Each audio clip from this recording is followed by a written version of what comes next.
4-5 દિવસ પહેલા મારી ગાડી પલટી ખાઈ ગઈ હતી રોડ ઉપર.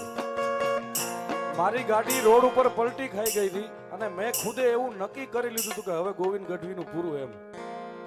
અને મોઢામાંથી નામ વયું ગયું, ક્યાં ગયો મારો બાપ એમ.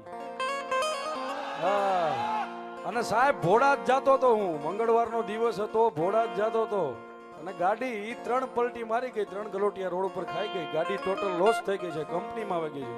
પણ હું દાદાના સાનિધ્યમાં પહોંચ્યો અને બાપને વાત કરી કે બાપુ આવું થયું. ત્યારે દાદાએ કીધું હતું કે તમારી ગાડી છે ને ઊંધી પડી ગઈ હતી, એમાંથી સીધી થઈ નથી, સીધી કરી છે સાહેબ. હા, અને સાહેબ બાપે તો એમ કીધું તું આ તો 3 ગલોટિયા મારી ગઈ. કદાચ ગોવિંદ ગઢવીની ગાડી હળગી ગઈ હોય ને તોય હાજો કાઢે ઈ મારો ભોળાદ વાળો બાપ.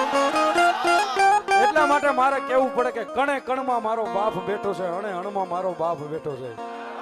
એ ભાલમાં તું ભોળાદમાં તું, ભાલમાં તું ભોળાદમાં તું, દાદા છોરું માને આખા વિશ્વમાં છે તું દાદા.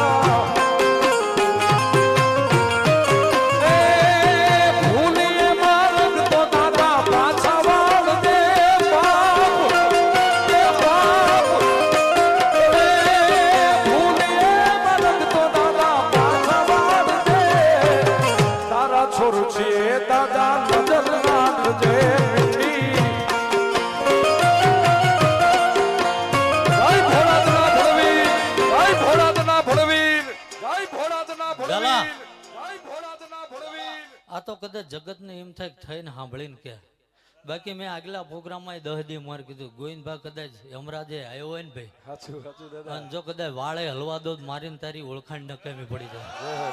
એટલે ઝાલા એ નહીં ભાઈ, આજ બોલું કાલ ના થાય ભાઈ. અને કદાચ આ ભાવ ધોળા છે ને કદાચ યમરાજ આડો ઉતરે ને ભાઈ, અને 9 વરા માર કર્યું એ ફેર ધીંગાણું કરવું પડે. વિક્રમસિંહ નો દીકરો પાછો નહીં પડે.